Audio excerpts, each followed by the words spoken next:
दशामाता पर्व की पौराणिक व्रत कथा।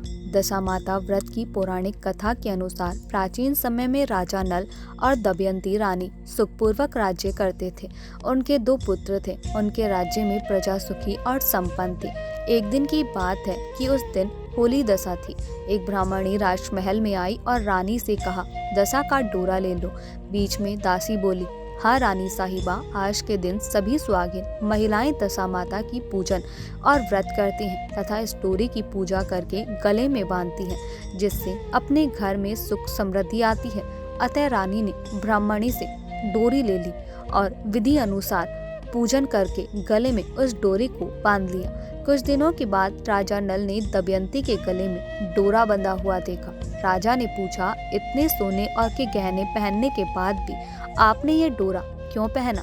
रानी कुछ कहती इसके पहले ही राजा ने डोरे को तोड़कर जमीन पर फेंक दिया। रानी ने उस डोरे को जमीन से उठाकर राजा से कहा, यह तो दशा माता का डोरा था, आपने उनका अपमान करके अच्छा नहीं किया।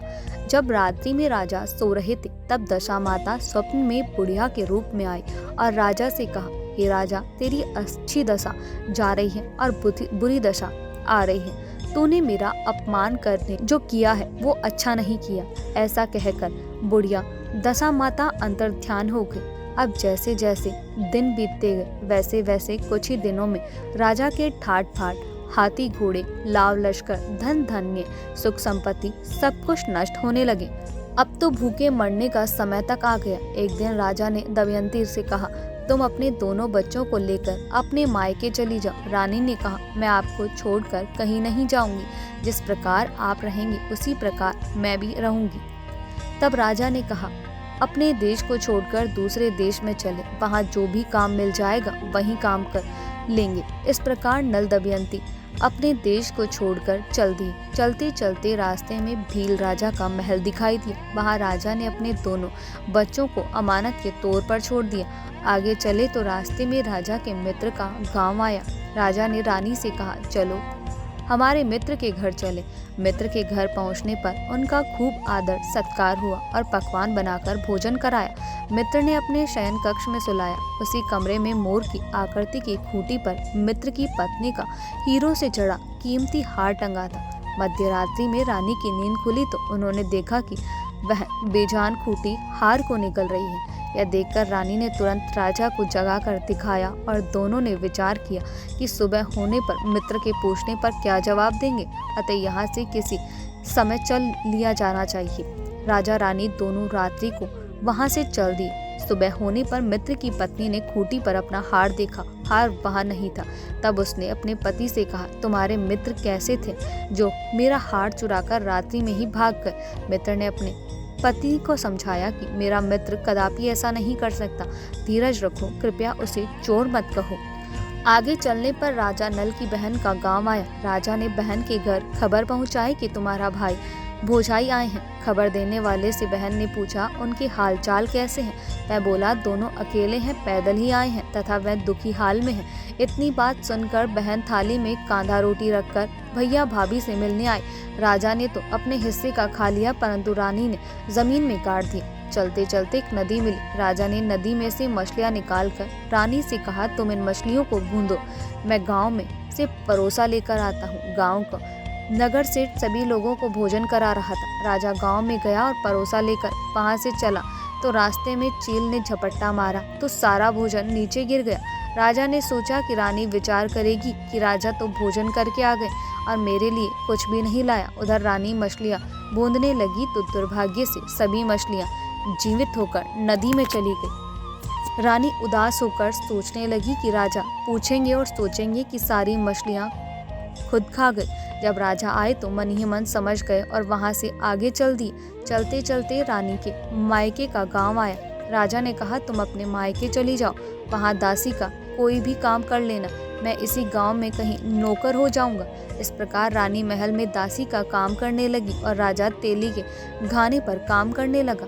दोनों को काम करते हुए बहुत दिन बीत गए। जब होली दशा का दिन आया तब सब रानियों ने सिर धोकर स्नान किया। दासी ने भी स्नान किया। दासी ने रानियों का सिर गूंथा तो राजमाता ने कहा, मैं भी तेरा सिर गूंथ दूं। ऐसा कहकर राजमाता जब दासी का सिर गूंथ रही थी तब उन्होंने दासी के सिर में पद्म देखा।